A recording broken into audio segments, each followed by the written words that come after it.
एक बार फिर से सभी गणमान्य अतिथि का बहुत बहुत स्वागत है. Welcome. In order to deliver the welcome address and to set the tone of this significant event, I would like to invite Ms. Mona Kumar, IS, Principal Secretary, DST, Government of Gujarat.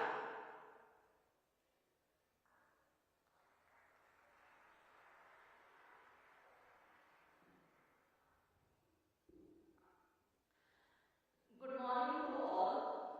It is my proud privilege to extend a warm welcome to Honorable Chief Minister of Gujarat, Shri Bhupendra Bhai Patel, who takes a keen interest in science and technology, is also an Honorable Minister for Science and Technology, and despite of his busy schedule, he has given us a lot of guidance and spared so much time for this event.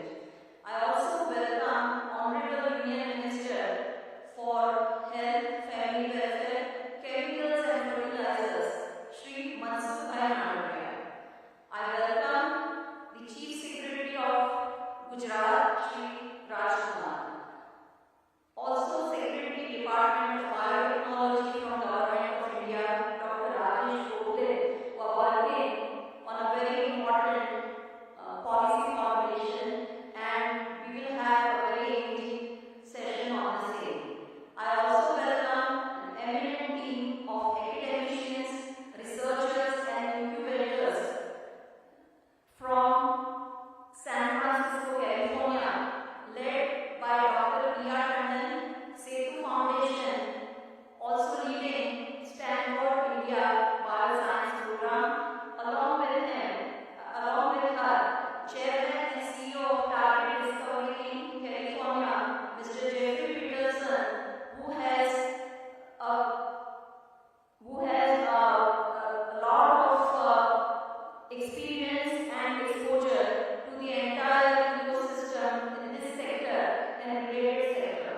And we're very happy to have him here and listen to him. Along with him, there are professors from University of California, Santa Cruz, Professor Michael Alvaros, Professor Robert Land, and a team from University of Edinburgh led by Professor Simon West, and along with them, professors from Harvard Medical School, also JNU, and equally matched are the leaders from industry side, led by Mr. Krishnan, MD and Regional President of Novozyme South Asia Private Limited, and his entire team from the industry and able. Along with that, the whole array of startup and funding agencies led by venture capitalists who are more interested to fund startups in biotechnology. Friends, as you are well aware, in past 8 years, India's biotechnology and bioeconomy sector has grown 8 times from $10 billion to $80 billion, with an increase in number of biotech startups from 50 to 5,300. Now, the Indian biotechnology industry is expected to reach $300 billion by 2030. So here, the Department of Science and Technology has been able to put together a good ecosystem consisting of educational institution like Gujarat Biotechnology University, a research center like Gujarat Biotechnology Research Center, and Gujarat State Biotechnology Mission, who comes out with the policy incentives for the industries and the startup. Gujarat Biotechnology University is established in collaboration with University of Edinburgh, and it is my pleasure to share the information that after its inception in 2018, the second batch itself attracted the top 500 students of graduate aptitude test for biotechnology conducted nationally as a competitive exam. Along with that, The 2 students of the first maiden batch of GBU are already a part of a student innovation scheme of GSBTM, and they are in the process of developing early diagnostic kit. Biotechnology, recognized as a sunrise sector, is a key driver contributing to India's USD 5 trillion economy vision, and recognizing the importance of biotechnology sector in propelling India's growth for Viksit Bharat, the state government has announced Biotechnology Policy 22-27 with generous incentives for capital expenditure, operating expenditure, and also for employment generation. Along with that, the policy also has a special mention of special projects which relate to the upcoming areas of biotechnology like gene therapy and others, and mega projects which commit to bringing investment beyond INR 20,000 crore.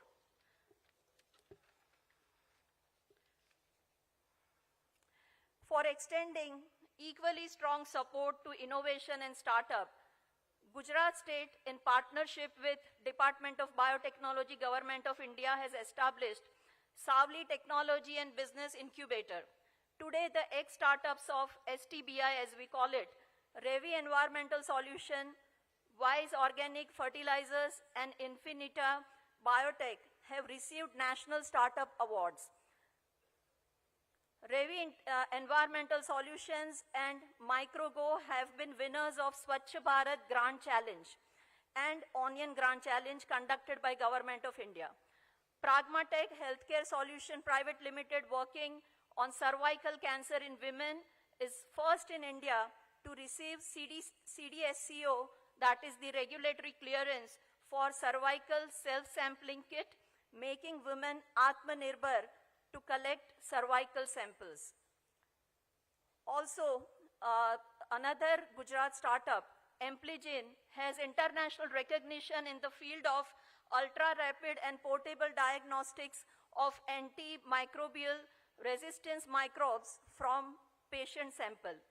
Gujarat Biotechnology Research Center, GBRC as it is known, has been a game changer in biotech research. Today, GBRC is part of Genome India Initiative, the largest funded project by DBT-GOE.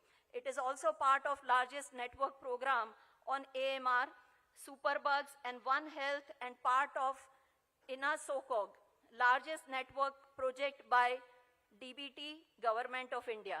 The solutions that GBRC is providing to Gujarat State are like dengue serotype detection kit, Amplicon panel for diagnosis of hereditary breast and ovarian cancer, Amplicon panel for diagnosis of muscular dystrophy and lysosomal storage disorder. For recombinant serotiopeptidase and other similar productions. Probiotic for treatment of endometritis in animal, detection of adulteration in herbal formulation, etc. It gives me immense confidence that research in the state is progressing rapidly. Aligning with the vision of Viksit Bharat, the government of Gujarat is developing startup ecosystem and hub and spoke model with STBI as hub and building entrepreneurship capacity cells in 9 colleges in the state as spokes to connect the local innovators and help them develop their ideas. So we look forward to today's insightful discussion that we are going to document and present to Government of India and Government of Gujarat. Parallel will be sessions for the startups, exhibition by the startup. There will be parallel sessions of boot camp and live pitching for the startup. Once again, I welcome you all. Thank you very much. Jai Hind, Jai Jai Garvi Gujarat.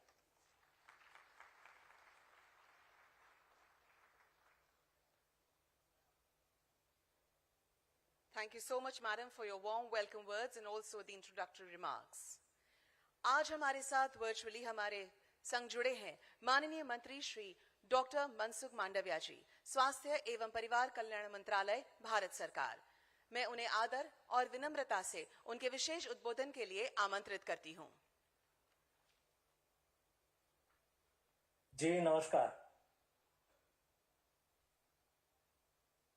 Biotechnology पर pre vibrant seminar में उपस्थित गुजरात के यशस्वी मुख्यमंत्री आदरणीय भूपेंद्र भाई पटेल जी, राज्य के मुख्य सचिव श्री राजकुमार जी, भारत सरकार में सचिव श्री राजेश गोखले जी, मिस्टर पीटरसन, मिस्टर कृष्णन, इस कार्यक्रम से जुड़े सभी आज के इस अवसर पर आप सबका मैं अभिनंदन करता हूं। आप सबको सबसे पहले एक बात बताना चाहूंगा कि प्रधानमंत्री नरेंद्र मोदी जी जब गुजरात के मुख्यमंत्री थे तब राज्य में बायोटेक्नोलॉजी मिशन और बायोटेक पार्क की स्थापना की थी। 15-20 साल पहले बायोटेक मिशन की स्थापना करने वाला शायद गुजरात देश का पहला राज्य था और यह कदम दर्शाता है कि बायोटेक को लेकर मोदी जी का विजन कितना दूरंदेशी है, जो आज हमारे भूपेंद्र भाई उसको आगे बढ़ा रहा है। आज हम प्री वाइब्रेंट इवेंट में भी बायोटेक्नोलॉजी पर कार्यक्रम करते हैं, वह उसी का नतीजा है। भारत सरकार में फार्मास्यूटिकल्स का मंत्री होने के नाते मैं आपको इतना जरूर बता सकता हूं कि आने वाले वक्त में बायोटेक्नोलॉजी हेल्थ ट्रीटमेंट का सबसे बड़ा आधार बनेगा। इसी के साथ साथ कृषि, पर्यावरण, इंडस्ट्रीज, उत्पादन जैसे कई सारे क्षेत्र में बायोटेक्नोलॉजी के जरिए जटिल प्रश्नों का समाधान खोजा जाएगा। इन सबके चलते आने वाले वक्त की इकोनॉमी बायोटेक्नोलॉजी आधारित बनेगी, इतना मुझे आज दिखाई दे रहा है। भारत की बायो इकोनॉमी पिछले 8 वर्षों में 8 गुना बढ़ी है और 10 अरब डॉलर से बढ़कर 80 अरब डॉलर तक पहुंच गई है। जैसा कि माननीय प्रधानमंत्री श्री नरेंद्र मोदी जी ने घोषणा की है कि देश बायोटेक के ग्लोबल इकोसिस्टम में शीर्ष 10 देशों की श्रेणी तक पहुंचने से बहुत दूर नहीं है। भारतीय बायोटेक इंडस्ट्रीज साल 2025 तक 150 बिलियन डॉलर और साल 2030 तक 300 बिलियन डॉलर का लक्ष्य रख के साथ वर्तमान में भारत ग्लोबल बायोटेक्नोलॉजी इंडस्ट्रीज में लगभग 3% हिस्सेदारी के साथ दुनिया में बायोटेक्नोलॉजी के शीर्ष 12 गंतव्यों में से आज एक है। भारत में बायोटेक्नोलॉजी इंडस्ट्रीज में 760 से अधिक कंपनियां और 4240 स्टार्टअप शामिल है, जो प्रमुख क्षेत्रों में अलग अलग क्षेत्र के साथ फैले हुए हैं। 2020 तक बायो फार्मास्यूटिकल्स सबसे बड़ा क्षेत्र है, जो भारतीय बायो इकोनॉमी में 62% योगदान देता है। इसके बाद बायो एग्रीकल्चर है, जिसका योगदान 16% है, और बायो सर्विसेज और बायो इंडस्ट्रीज क्षेत्र, जो 2020 में उद्योग का संयुक्त रूप में देखे तो 22% हिस्सा था, जिसके तेजी से बढ़ने की आज उम्मीद दिख रही है। नेशनल बायोटेक्नोलॉजी डेवलपमेंट स्ट्रेटेजी 2020-25 के मध्य से सरकार कौशल्य विकास, रिसर्च और इनोवेशन ड्रिवन मजबूत इकोसिस्टम, नॉलेज शेयरिंग और कॉमर्शलाइजेशन की सुविधा और इन क्षेत्र में पीपीपी मॉडल को प्रोत्साहित करके बाजार से जुड़ने तक फोकस कर रही है। कोविड-19 महामारी में भारत ने कुल 5 वैक्सीन देश में बनाई और दुनिया को भारत का बायोटेक्नोलॉजी के क्षेत्र में शक्ति का परिचय दिया। दुनिया के साथ ही भारत ने भी वैक्सीनेशन प्रोग्राम चालू कर पाया, जो हमारी बायोटेक्नोलॉजिकल स्किल के कारण संभव हुआ। भारत ने दुनिया के 125 से ज्यादा देशों को एफोर्डेबल वैक्सीन उपलब्ध कराई। आने वाले वक्त में दुनिया के लिए ऐसे कई सारे बायोटेक्नोलॉजी आधारित प्रोडक्ट भारत उपलब्ध कराएगा, जो दुनिया के कल्याण में उपयोगी होगा। गुजरात ने पिछले 2 दशकों में एक डायनेमिक, रिस्पॉन्सिबल और वाइब्रेंट अर्थव्यवस्था विकसित करने में महत्वपूर्ण योगदान दिया है। वाइब्रेंट गुजरात समिट 2024 के 10वें संस्करण की जो थीम है, उसे उपयुक्त रूप से गेटवे टू द फ्यूचर के रूप में रखा गया है, जो माननीय प्रधानमंत्री श्री के विकसित भारत 2047 के दृष्टिकोण को आगे बढ़ाता है। मुझे यह जानकर खुशी हुई कि गुजरात ने हमारे माननीय प्रधानमंत्री को आगे बढ़ने और गुजरात को भविष्य में अमृत काल के लिए तैयार करने के लिए मानव कल्याण को संबोधित करते हुए इनोवेशन में राज्य के बायोटेक्नोलॉजी क्षेत्र के लिए भविष्य का रास्ता तय करने के लिए इस प्री वाइब्रेंट सेमिनार का आयोजन किया है। मैं देश और दुनिया भर से आने वाले स्टार्टअप्स, इंडस्ट्रीज और इंडस्ट्रीज एसोसिएशन, शोधकर्ताओं और शिक्षाविदों की भागीदारी को देखकर वास्तव में प्रसन्न हूं। मुझे यकीन है कि आप सभी इस क्षेत्र के विकास में सहयोग और समर्थन के लिए बायोटेक्नोलॉजी पर इस मंच का उपयोग करेंगे और इस क्षेत्र में आने वाले वक्त में जो अपॉर्चुनिटी है, उन पर सार्थक चर्चा भी करेंगे। मैं करीब 2 दशकों से बायोटेक्नोलॉजी पर गुजरात के समर्पित फोकस और भारत को एक हेल्थ केयर और इनोवेशन रेडी देश बनाने में दृढ़ता से योगदान करते हुए देखकर भी वास्तव में प्रसन्न हूं। माननीय प्रधानमंत्री श्री भारत को 2047 तक एक विकसित राष्ट्र का दर्जा प्राप्त करने की कल्पना करते हैं और उनका लक्ष्य इस अमृत काल के दौरान 25 वर्ष के लिए भारत को इस परिवर्तनकारी यात्रा पर स्थापित करना है। अगले 25 साल में भारत को विकसित बनाने के लिए हमें थोड़े ऐसे क्षेत्र में भारत को विकसित बनाना पड़ेगा, तभी जाकर भारत सही मायने में विकसित बन सकता है। इसमें बायोटेक्नोलॉजी मिशन शामिल है। गुजरात ने बायोटेक्नोलॉजी के क्षेत्र में अग्रसर रहकर देश के विकास में अपना योगदान देने के लिए जो काम किया है, वह सराहनीय है और वाइब्रेंट गुजरात की यह प्री इवेंट इसको सही दिशा देने में और तेजी से आगे बढ़ने के लिए अवश्य मदद करेगी। आज के इस अवसर पर मैं आप सबको बहुत बहुत बधाई देता हूं और शुभकामना करता हूं कि इस इवेंट के वैचारिक आदान प्रदान से इस सेक्टर को और अधिक ऊंचाई मिलेगी। आप सबको मेरी ओर से हार्दिक शुभकामनाएं। धन्यवाद।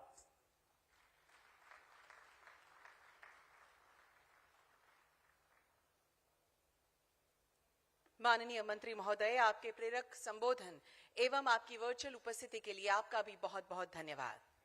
इस विशेष अवसर पर मंच से विराजमान सभी अतिथियों का हम स्वागत करने के लिए अति उत्सुक हैं। Foremost, I request Miss Mona Khandar Principal Secretary DST Government of Gujarat to kindly welcome our Honorable Chief Minister of Gujarat, Shri Bhupendra Bhai Patel, with a shawl and a memento.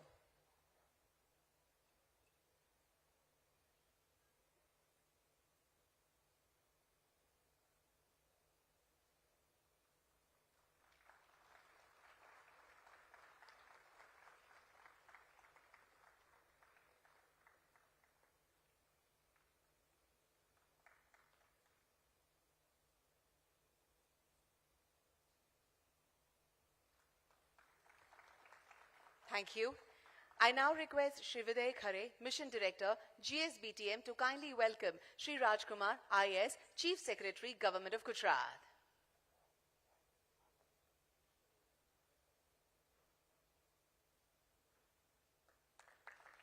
All these products are being made by our local artists. Hence, we significantly praise local for vocal. I now request Shri Dr. Subir Majumdar, Director General, Gujarat Biotechnology University, to welcome Dr. Rajesh Gokhale, Secretary, DBT, MST, Government of India.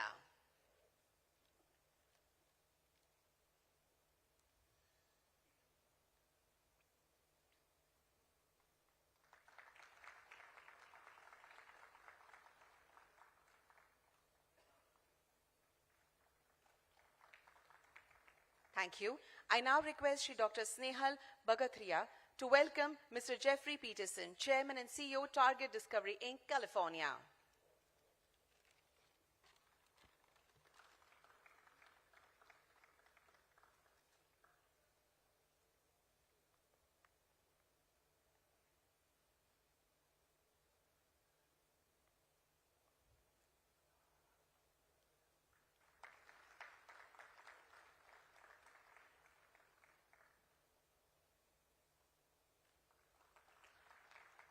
Thank you. And I now request Dr. Anasuya Bhadalkar, Joint Director, BD, GSBTM, to welcome Shri G.S. Krishnan, President, Association of Biotech-Led Enterprises, and ex-Managing Director and Regional President, Novozyme South Asia Private Limited.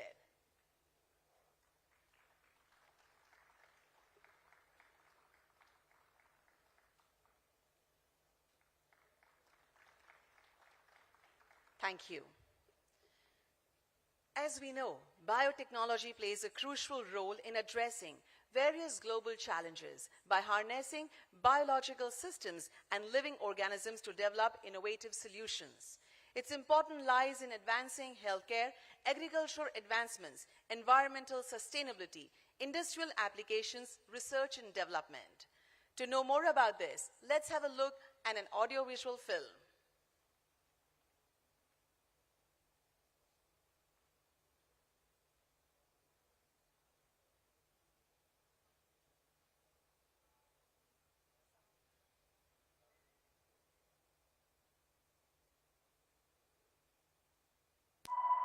India. India is a flourishing bioeconomy with 3% share in the global biotechnology industry. India is on the cusp of becoming a USD 5 trillion economy by 2027-28. Bharat अपनी आजादी के अमृत महोत्सव मना रहा है। अगले 25 वर्षों के लिए नए लक्ष्य तय कर रहा है। तब बायोटेक सेक्टर देश के विकास को नई गति देने के लिए बहुत महत्वपूर्ण है। With presence of over 225 biotech companies and 40% of India's contract research organizations, Gujarat has a lion's share in contributing to the country's biotech sector. Government of Gujarat has been the enabler, creating conducive ecosystem for the major stakeholders: industry, startups, researchers and students. Policy support, fiscal incentives and non-fiscal support by the government is propelling the growth of the sector in the state. The emergence of Gujarat State Biotechnology Mission in 2004 was the cornerstone for the sector. Biotech got another boost when Gujarat Biotechnology Research Centre came into being in 2017. It offers ready-to-use scientific equipment at concessional rates. Gujarat earned the distinction of having the world's first dedicated university for biotechnology. Gujarat Biotechnology University. With globally recognized University of Edinburgh as its knowledge partner, the university conducts courses encompassing all segments of biotechnology. The Savli Technology and Business Incubator is one of the top 5 public bio-incubators of the country, with equipped laboratories and mentoring established in the vicinity of Biotechnology Park in Savli GIDC Estate, over 223 acres of land. It has a 320 KLD common effluent treatment plant to cater to the biotech industries therein. Gujarat Biotech Startup Venture Fund supports startups and MSMEs through equity-based venture financing. To further encourage investments, The government of Gujarat has unveiled Biotechnology Policy 2022-27, which aims to attract investment of rupees 20,000 crores. providing various capex and opex benefits to boost technopreneurship in the sector.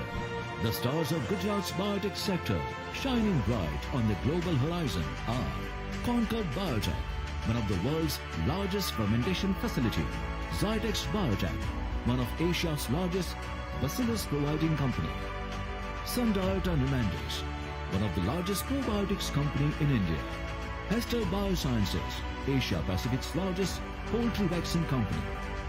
A pre-vibrant Gujarat Summit on biotechnology, the path of innovation and wellness for Viksit Bharat. Let's join hands for Atmanirbhar Gujarat to make an Atmanirbhar Bharat. Viksit Bharat.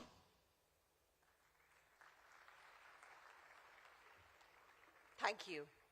Now, in order to talk in this aspect more, I would humbly request Sri Raj Kumar, Chief Secretary, Government of Gujarat, to deliver his address.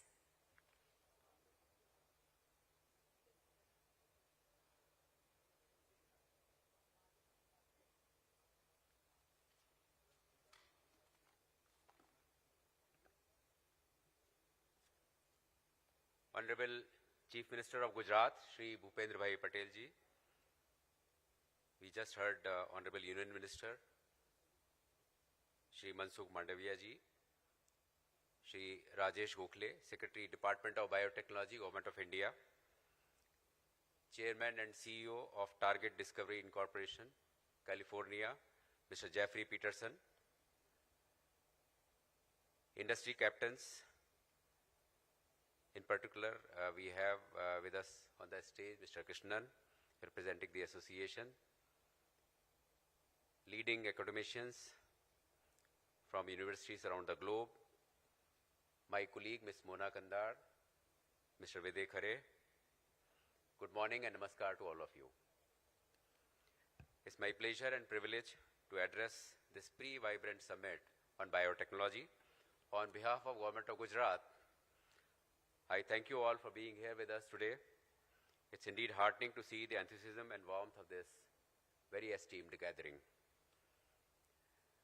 As we all know, India has emerged as fifth largest economy and would soon be the third largest economy. It's one of the world's largest and fastest growing economies, leading outsourcing destination and favorite of international investors. In this context, it's my privilege to state that Gujarat has been playing increasingly an important role in India's growth story. This gathering is our endeavor to present the status and direction of biotechnology sector in the state and advantages that Gujarat offers to the investors in this sector.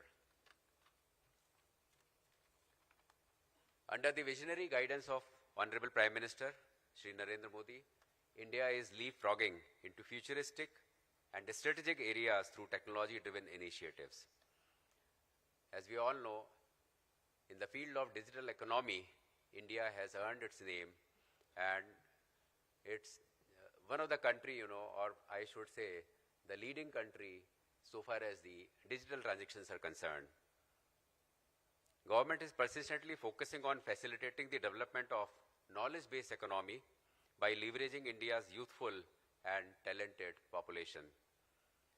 Biotechnology and its allied fields have made tremendous contribution in solving new age problems, especially in the field of health, life sciences, and agriculture.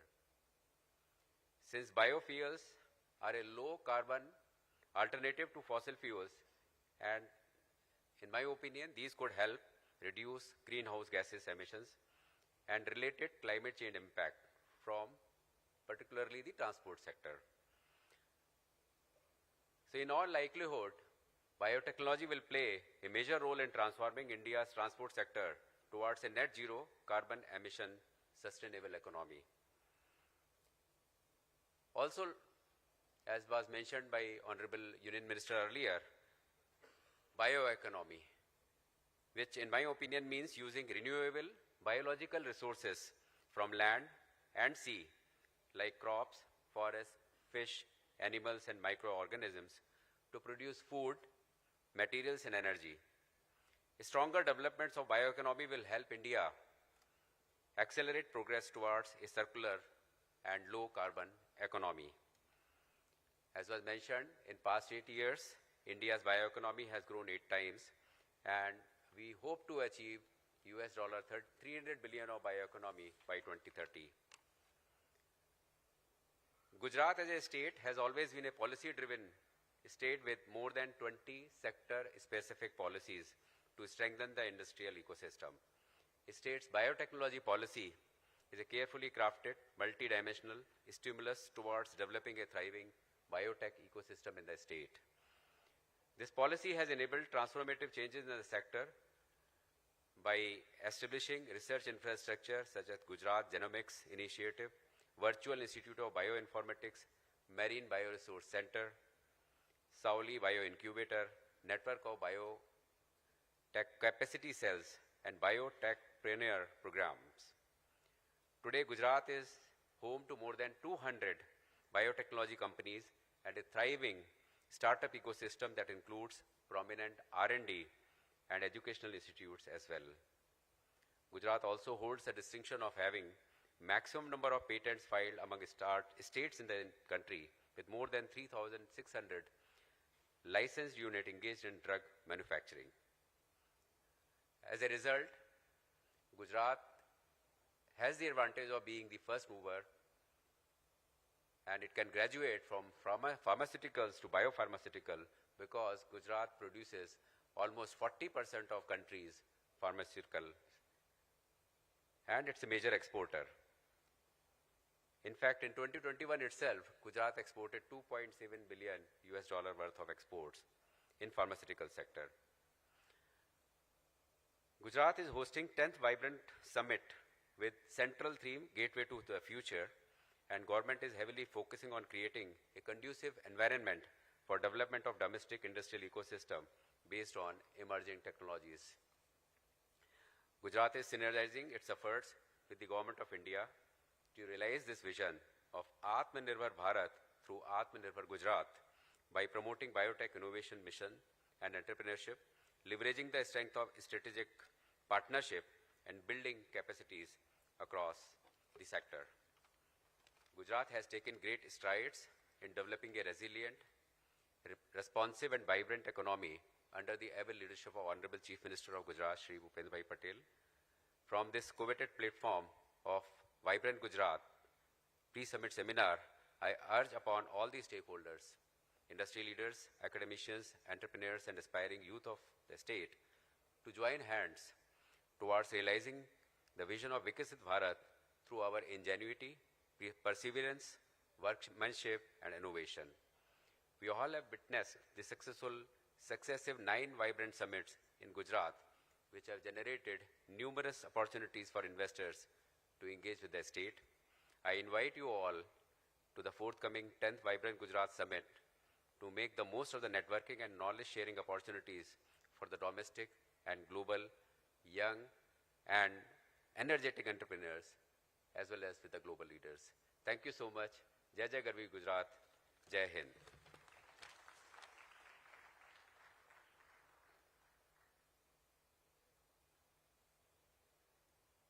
Thank you so much, sir, for your significant address. Today we have with us Dr. Rajesh Gokhale, Secretary, DBT, MST, Government of India. He holds an additional charge for the Department of Science and Technology, Government of India. I would humbly request, sir, to deliver his talk on the vision of biotechnology.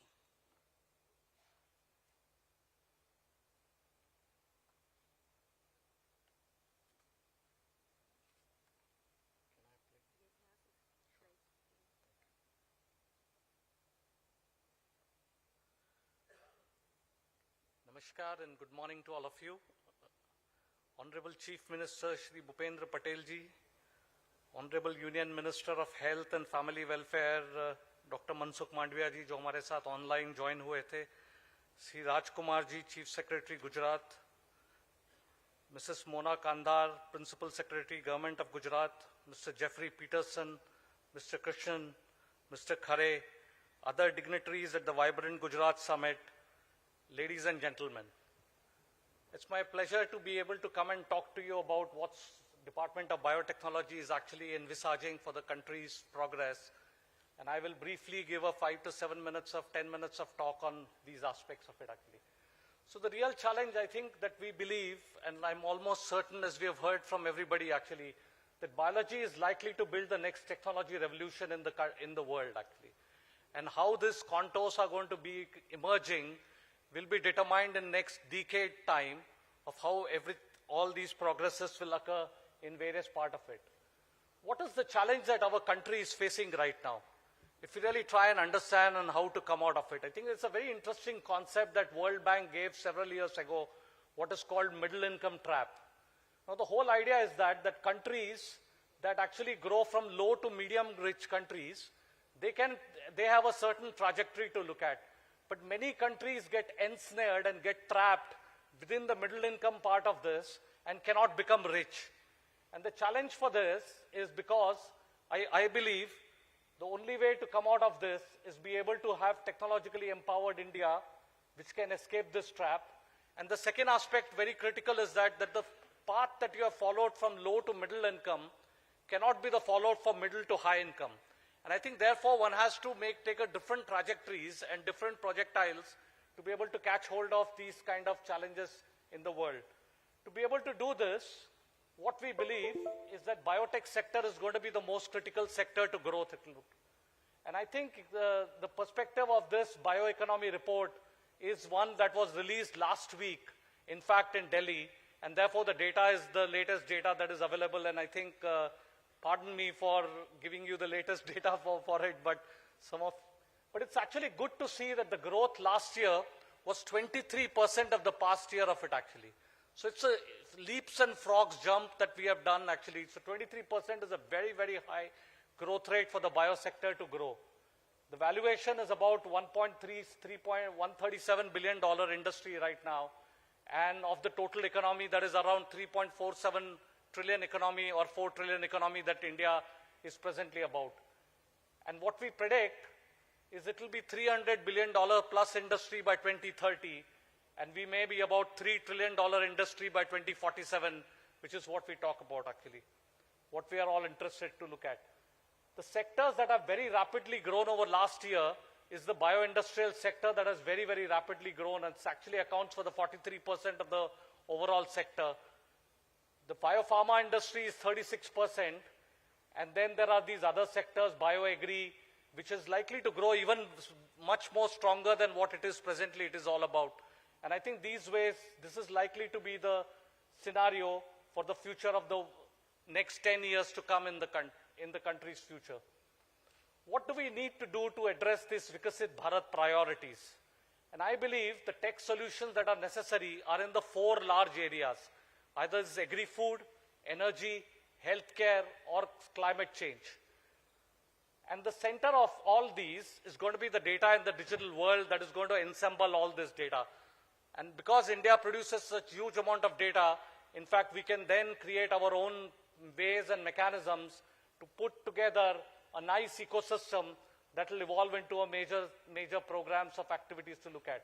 The technologies that are growing on the site, which will help all these sectors, are artificial intelligence, quantum technology, telecom technology, or mobility and medtech. And the technology that is going to be the game changer, in my opinion, is going to be the biomanufacturing perspective, which will create a completely new industrial revolution around all the world. And I think that's where we are actually focusing on how to be able to drive it.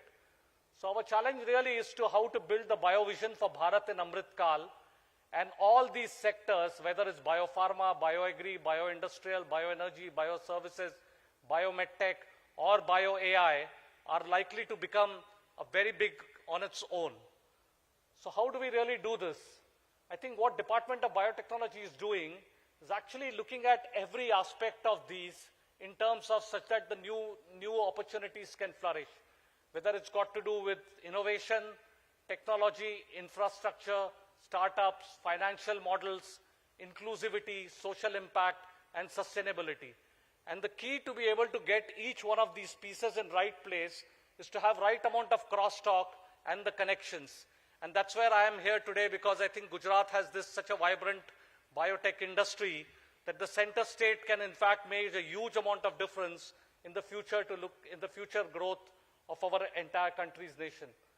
So to be able to do this, we need to look at 4 or 5 different aspects, and they need to go in a synchronized fashion.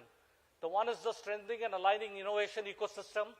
The second is to provide compelling incentives for harnessing frontier technologies to the industry, because the industry need to be provided incentivization to be able to do this. The workforce transitions and capacity building, the regulatory and reforms so that instruments and institutions grow in a synchronized way, because otherwise the GMO becomes a problem. And then the social protection is even more important, because there is a perception in biotechnology that you are actually changing the environment and ecosystem about it. So it's clearly very, very critical to be able to work on this cycle as we move along the sector, and R&D and budget becomes the center part of this theme.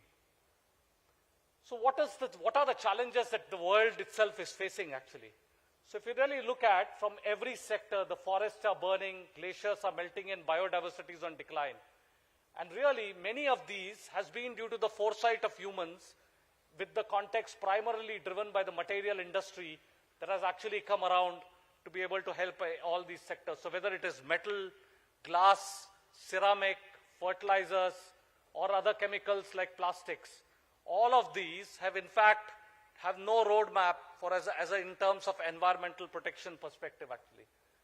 The other problem, which is actually, for example, if you look at one of the material which is textile or the cloth, you can see what is happening with the textile industry actually. This is an example where at Char Dham, pilgrims discarded, about 7 quintals of cloths were fished out from the river. Now, why is this happening? This is clearly happening because there is no end of life cycle of cloth. You don't know what will you do with the cloth. Initially, it was an essential one, but now it is a commodity. And so if 1.4 billion people in India is going to buy a large number of cloth, you don't know what we are going to do with this. So you need to figure out a way to be able to have a sum of end of life cycle for these kind of technologies. The global rice crisis, you can see the rice which once was provided us growth, now in fact stagnating yields, land water scarcity, and methane emission and global warming is a bit of a challenge actually to look at. So how do we resolve these actually? And I think that what we are trying to do is to foster a future now from our country's perspective, which is more sustainable, innovative, and responsible for the global challenges. You leverage living systems to create new sustainable and efficient manufacturing processes. These can be versatile, scalable, and if rightly put together, can be cost effective as well as an environmental impact. And obviously it will create new jobs and intensify entrepreneurial momentum that is very important to look at. All of these are in fact aligned with the nation's mission and visions that our Honorable Prime Minister has so many times shared, whether it's got to do with green growth or got to do with PM's vision of making India net zero carbon economy, or the lifestyle for the environment life, which is actually the mission that Honorable Prime Minister is driving. So we are all together as part of this nation's progress, wanting to grow these systems to look at. So what we are trying to do is we're going to come up with a policy which is going to enable these various initiatives that are critical for us to make an impact. Either it's bio-based chemicals or enzymes, or functional foods or smart proteins, or precision biotherapeutics, or it is climate resilient agriculture, or you could do the carbon capture and utilization, or the futuristic marine and the space research.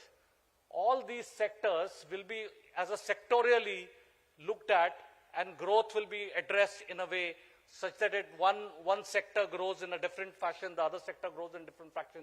So we're going to look at each sectorial growth.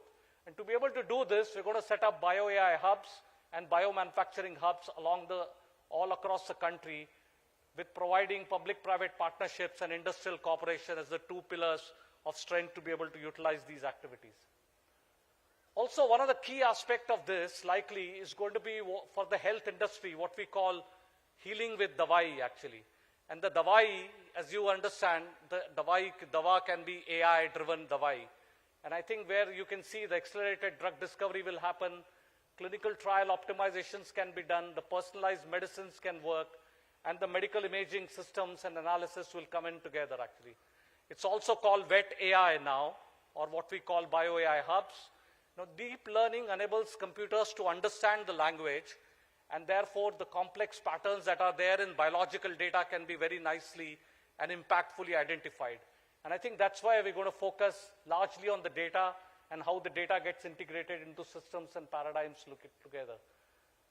So these are some of the futuristic technologies which can be quite revolutionary. For example, can genetically engineered synthetic probiotics be the solution for future? Can brain-computer interface solve problems of restoration of aspects of things? Can you have developing bioengineered ovaries actually as a way to look at, growth, hormone levels, restorations, and other kind of activities to look at? To be able to do this, it's also important to work on the how people care sector as well actually. And I think if you really look at one of the challenge in biomanufacturing sector is really got to do with the fact that our people are not completely engineered to be able to work to them. So really we need to work on all these four facets of learning, which I call Shastra, Tantra, Vidya and Kala. And mostly when you do Shastra and Tantra and Vidya, the Vidya to Kala transition, in fact, during PhDs is being a challenge in our country actually. And what we're going to do through Department of Biotechnology is being able to have courses that allows you to transit to a skill and effective performance, which is very critical to be able to make things happen in its own format and own ways actually. I think I'll stop here, but thank you very much for all joining and thank you for giving me this opportunity.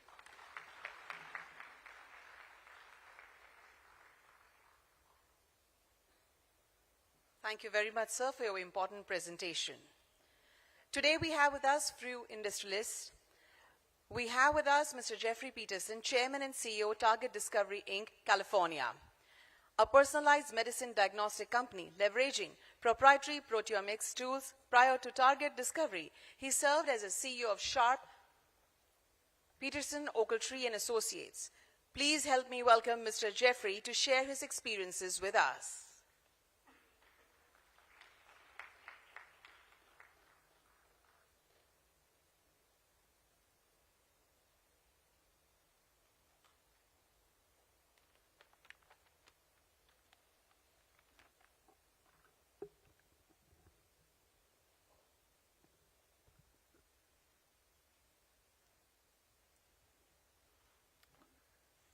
Honorable Chief Minister Patel, Honorable Health and Family Welfare Minister Mandavia, esteemed dignitaries and colleagues.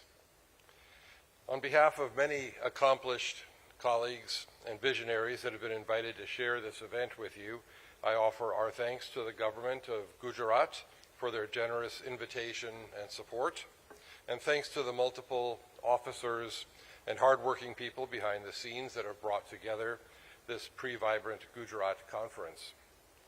I also thank the Indus Setu Global Foundation for their pivotal role in creating this opportunity to speak with you.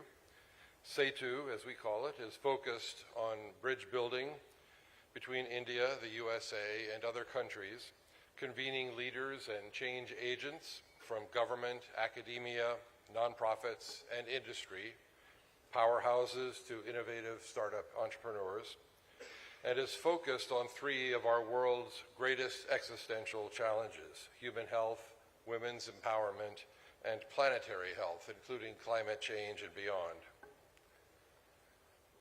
So, what life lessons do I have to share with you?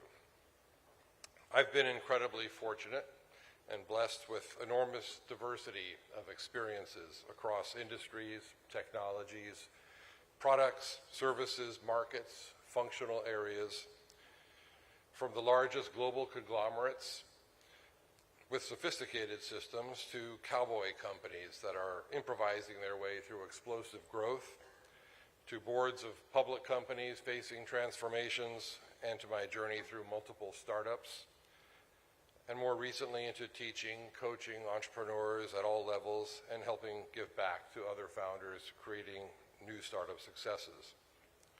But I consider myself especially fortunate for 18 years of living and working overseas in the Middle East, in Europe, and Africa, learning the breadth of cultures, the values, perspectives, priorities, and understanding the chasms of differences that can exist in these. I've learned the deep challenges of differences in language and an understanding that what one side may consider to be clear and obvious, while the other side is on a different planet, and ultimately in showing the humility, consideration, and caring to always build to achieve mutual understanding, alignment, and collaboration. I've witnessed emancipation of women, creation of middle-class bourgeois, the power of societal and economic conversion in Iran under the Shah, and the arc of decisions and evolution that consumed him and veered the country onto a wildly different course. I've witnessed General Electric's transformation under Jack Welch, notably focused on developing people talent, creating and embracing challenge and accepting and making room for failures to allow room for growth, teaching thoughtful analysis, focused vision and planning, and accountable execution. These created a titanically respected and successful company, but I've seen some of the limitations in managing complexity and diversity that hobbled GE's path into a much different company today. I've witnessed the visionary leadership and courage of Nelson Mandela through his journey from prisoner to president and the transformation in the post-apartheid period, and the astonishing vision and courage that was manifested in the Truth and Reconciliation Commission's strategy. But I again watched the limitations of achievement under others that grasped opportunities subsequently to lead without sufficient vision, knowledge, or discipline, or with outright greed and corruption.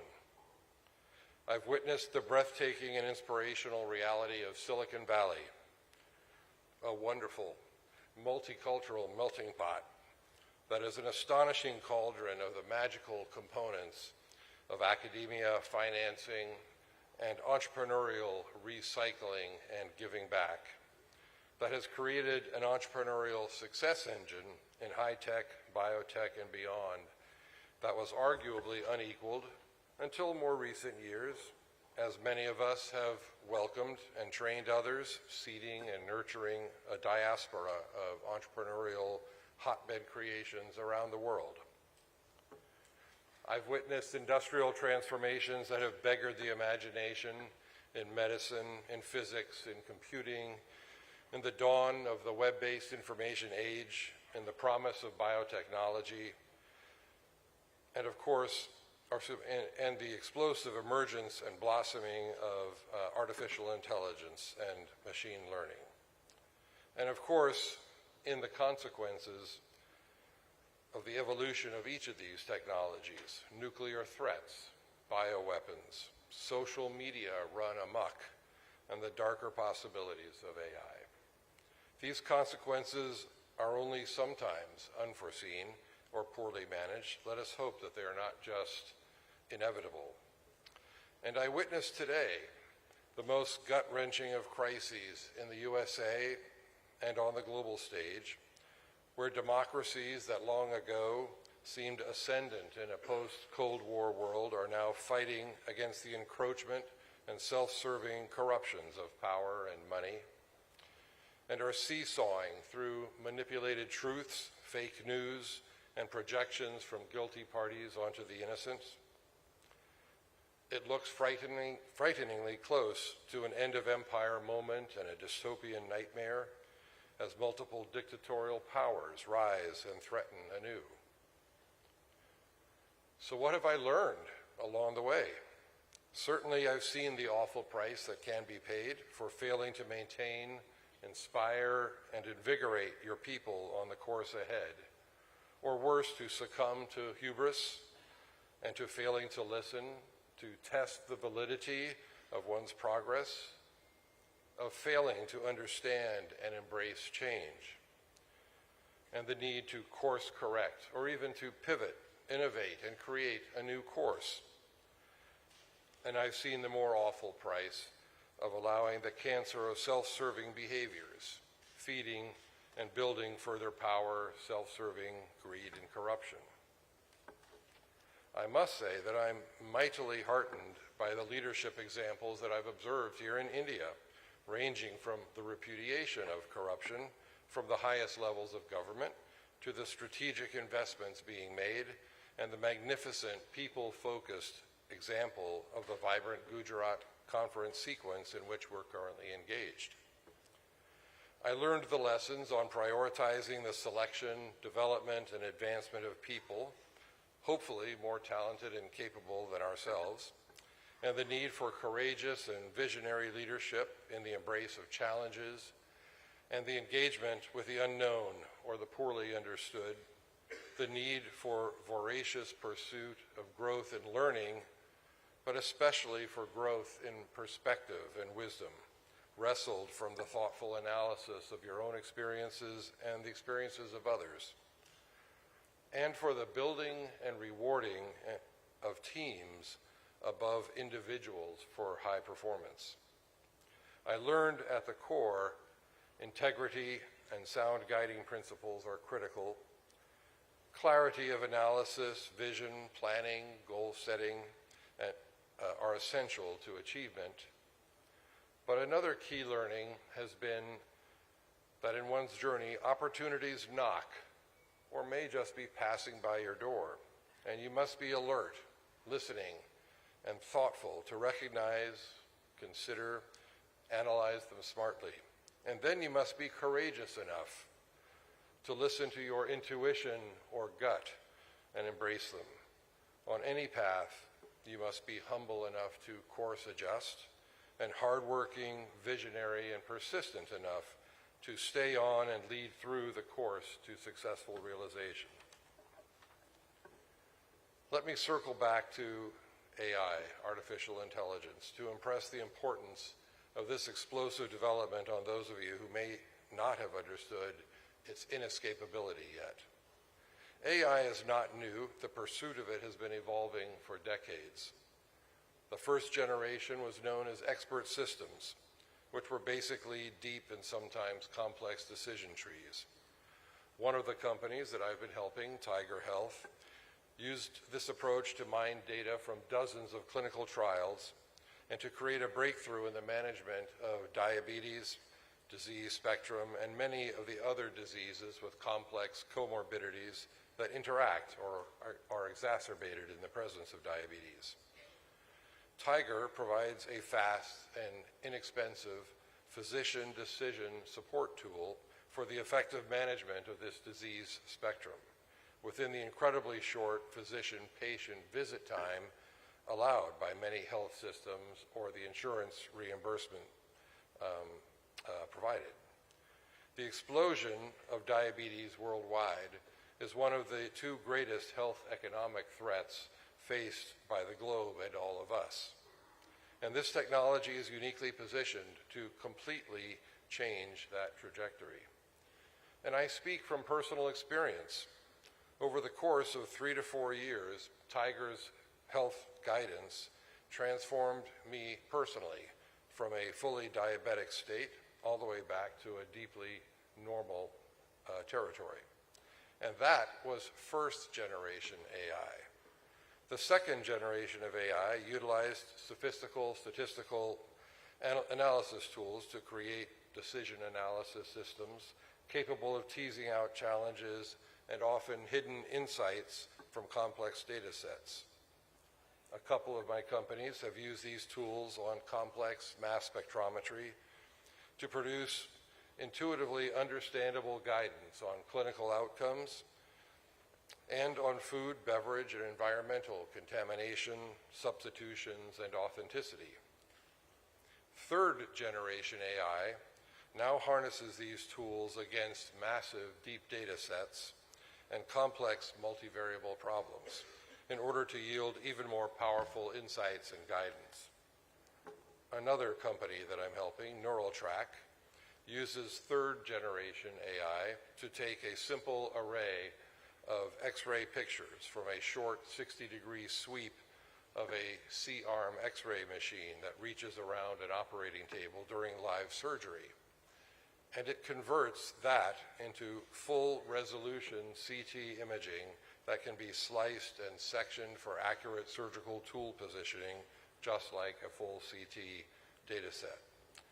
The technology is revolutionary, not just to the health economics and accessibility of a great number of interventional surgeries, but more importantly, it will affordably revolutionize the accessibility of CT quality imaging capabilities into much more diverse and remote settings throughout the world, yielding an enormous impact upon health economics and patient outcomes.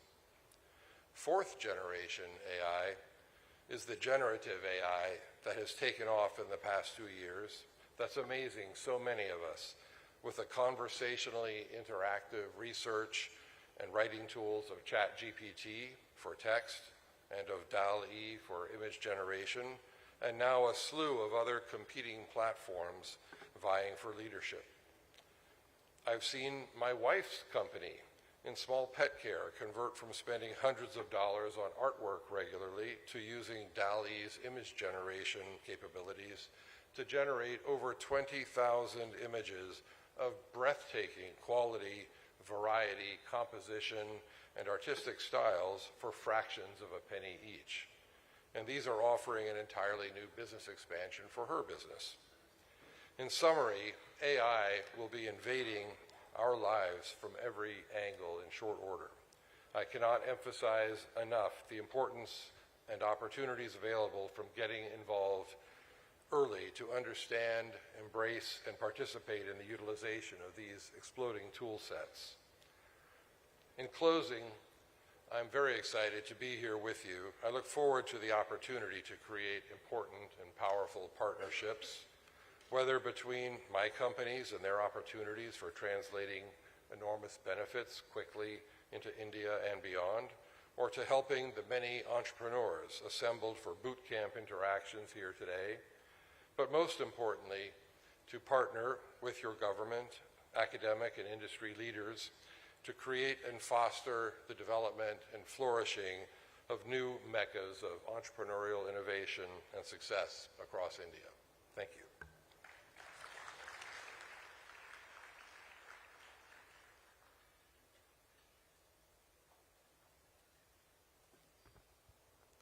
Thank you very much, sir, for sharing your wonderful experiences through your address.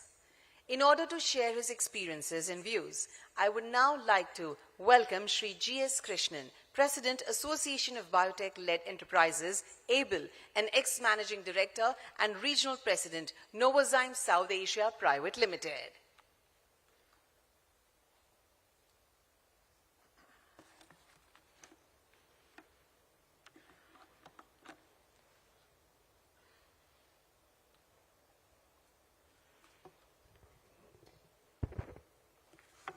Honorable Chief Minister Sri Bhupendra Patel ji, Honorable Minister Mansukh Mandavia, Chief Secretary, Government of Gujarat, Principal Secretary, Secretary DBT Dr. Rajesh Gokhale, and Mission Director, distinguished delegate, of course, Mr. Jefferson.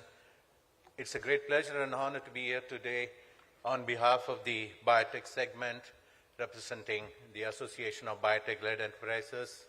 In fact, the Association of Biotech-Led Enterprises is the only industry body representing the biotech segment, supporting them in various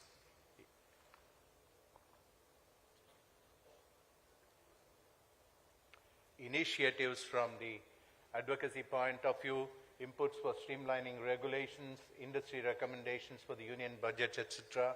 also the sector development, promoting investments in the sector, facilitating industry-academia collaborations, institutional support, promoting entrepreneurship, which is very, very critical, encouraging biotech students to pursue higher studies.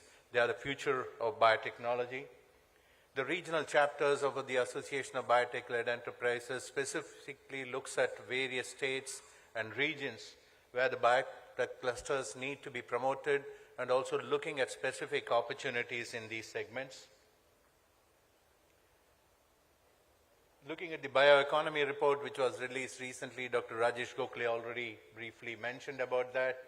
This is registering a growth of almost 30% from 2022, and it's valued at about $137 billion US. And as Dr. Rajesh Gokhale already mentioned, specifically now we see the biopharma segment, which is growing regularly, and we all know about the contributions where biopharmaceutical segments made during the pandemic, where the dependency for our own indigenous innovation and also biomanufacture for the vaccines, it has been steadily growing, but slowly we could see that the industrial biotech segment is gaining momentum, specifically in the areas of biofuel, potable alcohol, textile, leather, and a few other segments from food to feed, which is growing significantly, and that's definitely showing promising growth, and of course the other sectors also following. This is just to give an idea about the various contributions from the various states. Of course, from the Gujarat point of view, which is $11 billion US, we see definitely there is more opportunity in Gujarat to contribute to the overall bioeconomy of India. Gujarat has its pride. Even the leading insulin manufacturers are located over here. The leading textile segment and the other segments can further contribute, and this is something which one needs to focus, and I'm sure the government of Gujarat is looking at these opportunities to play a bigger role from a bioeconomy point of view. The cumulative startups all over India, and you can see that Gujarat has more than 500 startups. This is every year there is an inclusion going on, and today the total startups in India is more than 5,000. We realize the importance of encouraging startup. There are challenges today where the startups are facing. This is where I think each state and clusters of biotechnology need to focus, and there are a lot of initiatives and support coming from DBT and BIRAC. Just coming to the bioeconomy opportunities in Gujarat, I think the biomanufacturing, which Dr. Rajesh Gokhale mentioned, there's a very big opportunity where the state government could play an important role supporting the various investments in this segment, along with DBT and BIRAC, by providing them land, and then again the other clearing and the regulatory support, which is very critical, and I think this is an area where Gujarat could play a more critical role. Biofuels, again, from the Government of India and the Prime Minister's initiative, and recently even in G20, biofuels was specifically mentioned. The 2G ethanol, which is basically ethanol from agricultural residues. Just to give an example, the Gujarat, we had worked together with them on the opportunities to convert the various cotton stalks to ethanol, and this is one area where actually again the government of Gujarat can play a critical role in ensuring the contribution towards achieving the 20% ethanol in fuel. It also, as I mentioned, encouraging startups. Startup, as you all know, that actually there are challenges related to the scale-up. This is where the initiative on biomanufacturing will support this. And with the government of Gujarat's support, I'm sure that the startups, which is going to make a significant difference in the overall growth of the biotech segment, this requires all the support. Entrepreneurship, again, ABLE has been closely working with various institutes. There are a lot of young entrepreneurs, and we need encouragement for more entrepreneurship. And the government of Gujarat, again, has an opportunity to support the biotech institutions in promoting entrepreneurship. We are also suggesting that there are a lot of opportunities and there are a lot of capabilities from the state of Gujarat, and we have, ABLE have been having pavilion, for example, in the US Bio. It is very critical to participate in such international forums where it will very clearly have an opportunity to placard on the various capabilities in the state. Coming to the bioeconomy report for the state, we have been recommending and suggesting to the government of Gujarat to have a special bioeconomy report for the state, which will not only give you where we stand today, where are the opportunities, and where we can work together to support the development of the bioeconomy. This will also have opportunities for strategizing on future areas which one could look at it. This will also fine-tune the current biotech policy, which is the most popular in all over India, and there are a lot of praise about this particular initiative, and also the ease of doing business in Gujarat, and something which one could capitalize on. ABLE, the Association of Biotech-Led Enterprises, would like to enable these opportunities with the state of Gujarat, and we would like to look forward to working together. Wish you all a lovely two-day session over here. Thank you very much.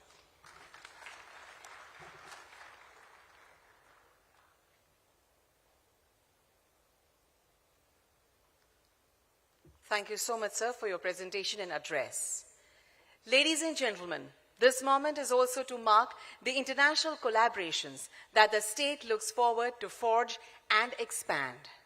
For this, I welcome Ms. Priya Tandon, founder and chairman in the Setu Global Foundation, and request Shri Viday Khare, IS, Mission Director, Gujarat State Biotechnology Mission, to execute this partnership agreement for a long-term association by exchanging MOU in august presence of our Chief Minister of Gujarat, Shri Bhupendra Bhai Patel.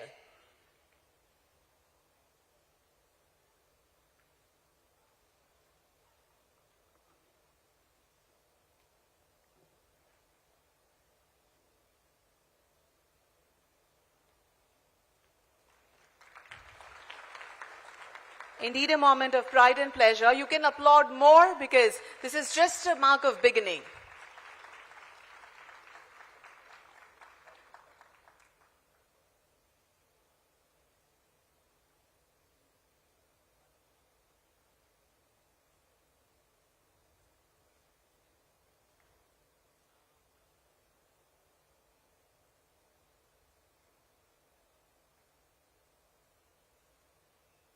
Thank you and good luck. Today in the world of innovations, this pre-summit is about to see the unraveling of some innovations which are ready to commercialize. These products have cleared all the regulatory hurdles and are ready to serve the society. I would request foremost Shri Honorable Chief Minister of Gujarat, Bhupendra Bhai Patel, to launch this innovative and significant products with a remote.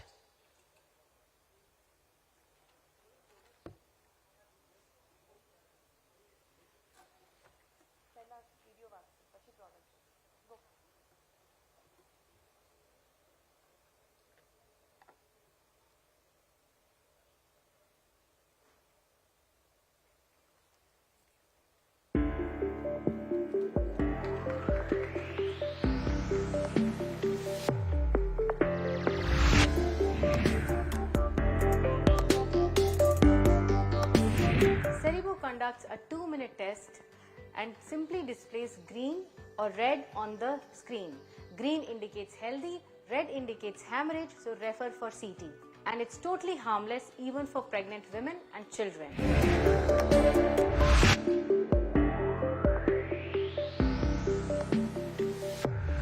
ભારતમાં first time સિન્ડરસેન smart wearable portable નવીન આધુનિક technology મોવેક્સોન ઉપકરણ product પ્રદાન કરે છે જે ખૂબ જ રીતે સચોટ સસ્તું તત્કાલિક પરિણામ પ્રદાન કરે છે સમાન કાર્યક્ષમતામાં પારંપરિક પદ્ધતિઓની તુલનામાં લેબોરેટરીનો ખર્ચ 7 ગણો બચાવે છે તથા એન્ડ યુઝર માટે 10 ગણા ખર્ચની બચત કરે છે.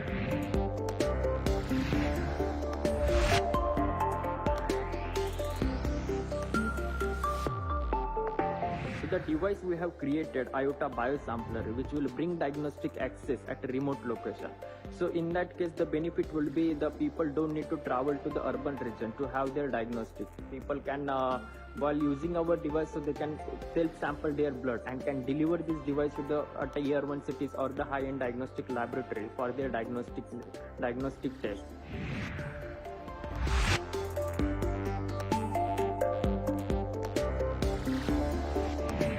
Our product inflow-quick ESR analyzer is used for measuring erythrocyte sedimentation rate, which is a biomarker for measuring inflammation in the body.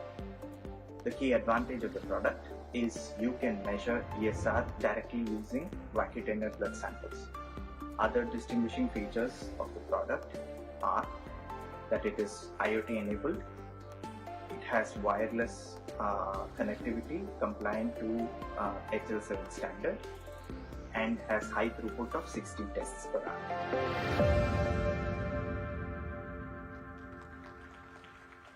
Congratulations. We would now like to call all the four companies. Foremost, Cerebro, a handheld scanner for hemorrhages. Sir आपने विनंती कि आप product launch कर show.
Congratulations and good luck. Next is Gate Sense, a gate analyzer for locomotory defects.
Congratulations and good luck. Next is Biosampler, a micro-volume blood collection storage kit.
Congratulations and good luck. Last but not the least, InfaQuick, an automated ECR analyzer.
Congratulations and good luck.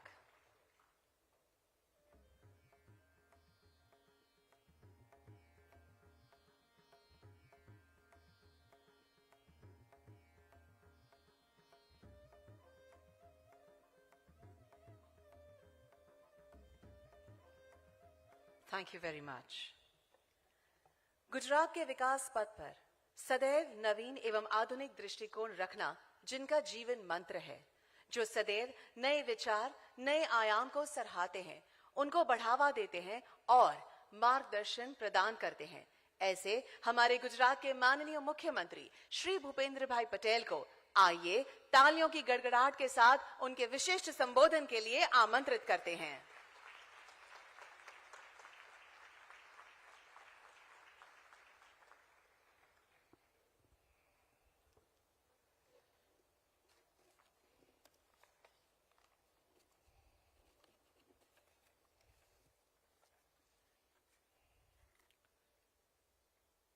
राज्य सरकार के science and technology विभाग द्वारा आयोजित vibrant Gujarat pre summit के तहत biotechnological the path of the innovation and wellness for विकसित भारत कार्यक्रम में वर्चुअल माध्यम से हमारे साथ उपस्थित केंद्रीय मंत्री श्री मनसुख भाई मांडविया जी, मेरे साथ मंच पर उपस्थित मुख्य सचिव श्री राजकुमार जी, केंद्रीय डीबीटी के सचिव श्री राजेश गोखले जी, अग्र सचिव Shri Mona Khandar ji, association of biotechnology led enterprise के अध्यक्ष Shri GS Krishnan, target university के chairman Shri Jeffrey Peterson, GSBTM के मिशन डायरेक्टर श्री विदय खरे, उपस्थित अधिकारीगण, आमंत्रित बायोटेक्नोलॉजी क्षेत्र के अग्रणी महानुभाव, प्रेस मीडिया के मित्र, आप सभी को मेरा नमस्कार। वैश्विक नेता और भारत के यशस्वी प्रधानमंत्री श्री नरेंद्र भाई मोदी जी ने गुजरात के मुख्यमंत्री के रूप में आज से 20 साल पहले वाइब्रेंट गुजरात ग्लोबल समिट का बीज बोया था। गुजरात में नई टेक्नोलॉजी के साथ साथ नई नई इंडस्ट्रीज आए और राज्य के लोगों को रोजगार मिले, यही इस मेगा इवेंट का आयोजित करने का उद्देश्य था। साथ ही गुजरात की क्षमताओं और गुजरात में मौजूदा अवसर का लाभ लेना भी इस इवेंट के मेन ऑब्जेक्टिव थे। आज मैं गर्व से ये कह सकता हूं कि प्रधानमंत्री जी के मार्गदर्शन में हम अभी तक अपने इन उद्देश्यों को पूरा करने में सफल रहे हैं। अब जनवरी 2024 में हम इसके 10th एडिशन को आयोजित करने जा रहे हैं। वाइब्रेंट समिट 2024 से पहले पिछले कुछ महीनों में हमने 9 प्री वाइब्रेंट इवेंट्स और MOU साइनिंग कार्यक्रम भी आयोजित किए हैं। बायोटेक्नोलॉजी के क्षेत्र में 2000 करोड़ रुपए से अधिक से एमओयू हुए हैं और इससे करीबन 3000 रोजगार के अवसर आएंगे। प्री वाइब्रेंट सक्सेस के तौर पर गुजरात में अब तक केमिकल, फार्मा, इंजीनियरिंग जैसे विभिन्न क्षेत्रों में 30,000 से ज्यादा एमओयू और लार्ज प्रोजेक्ट के लिए भी एमओयू भी हुए हैं। गेटवे टू द फ्यूचर की थीम के साथ हम इस वाइब्रेंट समिट में फ्यूचरिस्टिक सेक्टर्स पर अधिक फोकस करेंगे। फ्यूचरिस्टिक सेक्टर्स की ग्रोथ टेक्नोलॉजी के बिना संभव नहीं है और बायोटेक्नोलॉजी फ्यूचरिस्टिक सेक्टर्स के ओवरऑल ग्रोथ के लिए सबसे इम्पोर्टेंट फैक्टर्स में से एक है। इसीलिए हमने प्री वाइब्रेंट इवेंट के तौर पर बायोटेक्नोलॉजी विषय पर डेडिकेटेड इवेंट आयोजित किया है। बायोटेक्नोलॉजी से जुड़े सेक्टर्स गुजरात में आए और यहाँ ग्रो करे, इसके प्रयास माननीय प्रधानमंत्री जी ने अपने मुख्यमंत्री कार्यकाल में ही शुरू कर दिए थे। 2004 में श्री नरेंद्र भाई के मार्गदर्शन में गुजरात राज्य में बायोटेक्नोलॉजिकल मिशन को शुरू किया गया था। इस मिशन के अंतर्गत बायोटेक्नोलॉजी सेक्टर से जुड़े कई पहलुओं पर ध्यान दिया गया। इसके परिणाम स्वरूप Gujarat biotechnical research centre, Gujarat biotechnological university, Savli biotech park और Savli technology and business incubator जैसे इंस्टीट्यूट्स आज गुजरात की शोभा बढ़ा रहे हैं। मुझे ये कहते हुए खुशी हो रही है कि 2017 से शुरू होकर सावली इंक्यूबेटर को पिछले 3 लगातार सर्वेक्षण में देश के टॉप 5 पब्लिक बायो इंक्यूबेटर्स में स्थान दिया गया है। इस इंक्यूबेटर ने 100 से अधिक स्टार्टअप को प्रभावित किया है। इसने लगभग 450 करोड़ रुपए से अधिक के स्टार्टअप के कुल मूल्यांकन के साथ 65 से अधिक पेटेंट जनरेट किए हैं। इसी तरह गुजरात का फार्मा सेक्टर भी राज्य के इंडस्ट्रियल आउटपुट में लगभग 40 से 45% का कंट्रीब्यूशन देता है। ये सेक्टर स्टेट में 12,000 करोड़ से अधिक का रेवेन्यू जनरेट करता है। इतना ही नहीं, आज गुजरात भारत में मौजूदा प्रमुख बायो मैन्युफैक्चरिंग सेंटर्स में एक है। यह हम सभी के लिए गौरव की बात है कि आज गुजरात में दुनिया के सबसे बड़ा फार्मा और बायोटेक वर्क फोर्स मौजूद है। प्रधानमंत्री जी ने अनुसंधान को प्रायोरिटी देते हुए जय अनुसंधान का मंत्र दिया है। वैश्विक नेता और यशस्वी प्रधानमंत्री जी के नेतृत्व में देश में बायोटेक्नोलॉजी सेक्टर का स्वर्णिम युग चल रहा है। एक समय था जब भारत के नागरिक को महामारी के टीकों और दवाइयों के लिए वर्षों तक इंतजार करना पड़ता था। पहले विदेशों में शोध होता था और वहां के लोगों का इलाज पहले होता था, फिर भारत के लोगों को दवाइयां और टीके मिलते थे। लेकिन अब समय बदल गया है। कोरोना काल में भारत दुनिया की फार्मेसी बनकर उभरा है। हमने पूरी दुनिया में भारत निर्मित HCQ का एक्सपोर्ट किया है। इसके बाद भारतीय रिसर्च और भारतीय साइंटिस्ट ने कोरोना का स्वदेशी टीका भी विकसित किया, जिसने पूरे देश को कोरोना से बचाने में मदद की। हमने वसुधैव कुटुंबकम की भावना से देश के लोगों के साथ साथ पूरे विश्व के लोगों तक टीका पहुंचाया गया। प्रधानमंत्री जी ने क्लिनिकल टेस्टिंग से लेकर अप्रूवल स्टेज तक पूरे प्रोसेस को तेज कर दिया है, जिससे बायोटेक सेक्टर्स में रिसर्च को काफी फायदा हुआ है। मुझे विश्वास है कि बायोटेक्नोलॉजी के सेक्टर भविष्य में गुजरात में समग्र विकास में महत्वपूर्ण भूमिका निभाएगा।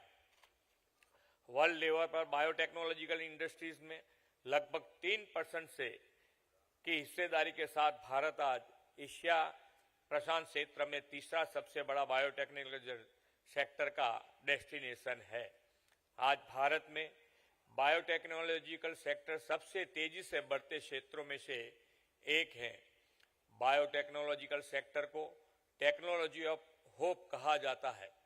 गुजरात सरकार ने बायोटेक्नोलॉजी के इस महत्व को समझते हुए इस सेक्टर से जुड़े इंडस्ट्रीज के लिए बायोटेक्नोलॉजिकल पॉलिसी 2022 लागू कर दी है। मुझे विश्वास है कि हमारी यह पॉलिसी गुजरात के बायोटेक्नोलॉजिकल सेक्टर को वर्ल्ड लेवल पर एक नई पहचान देगी। गुजरात सरकार दुनिया की बेस्ट बायोटेक्नोलॉजिकल गुजरात में लाकर भविष्य में विकास और विकसित भारत के लिए प्रतिबद्ध है। इस सेक्टर में अंतर्राष्ट्रीय सहयोग के बेहतर रिजल्ट हासिल करने के लिए गुजरात इन सहयोगों को वाइब्रेंट गुजरात समिट से आगे लेकर जा रहा है। मुझे विश्वास है कि good governance, business friendly environment और पॉलिसी सपोर्ट्स के साथ गुजरात में बायोटेक्नोलॉजी का रिसर्च और डेवलपमेंट और उसकी पूरी इंडस्ट्रीज वर्ल्ड लेवल की बनेगी।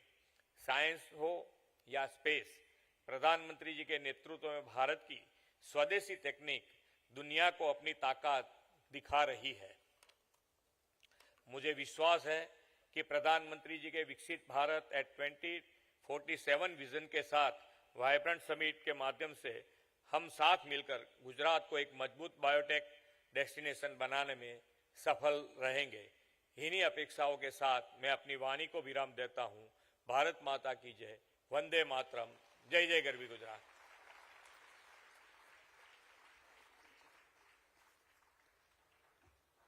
माननीय मुख्यमंत्री श्री, आपके प्रोत्साहनपूर्ण संबोधन, संपूर्ण मार्गदर्शन एवं प्रेरक उपस्थिति के लिए आपका बहुत बहुत धन्यवाद करते हैं। All the startups are requested to reach to their stalls before Honorable CM Sir inaugurates the exhibition. And other people are requested to kindly be seated. No one will move from the seats until the exhibition is totally open and Sir leaves from this particular hall. आइए अब तालियों के साथ माननीय मुख्यमंत्री और मंच से विराजमान सभी को हम एग्जीबिशन को इनॉग्रेट करने के लिए आमंत्रित करते हैं।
Many, many congratulations to all the exhibitors, the startups, and the government of Gujarat.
One more time, we thank our Honorable Chief Minister of Gujarat, Shri Bhupendra Bhai Patel, for his august presence over here with us on this significant event.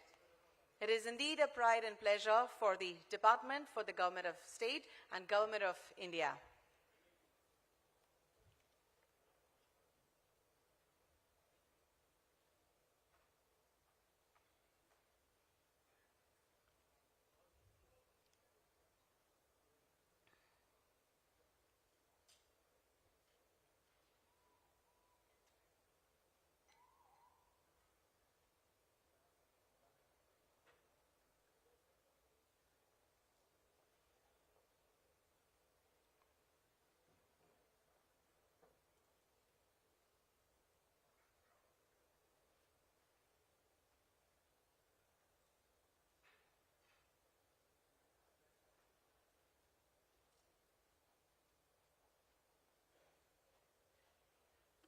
Thank you very much, sir.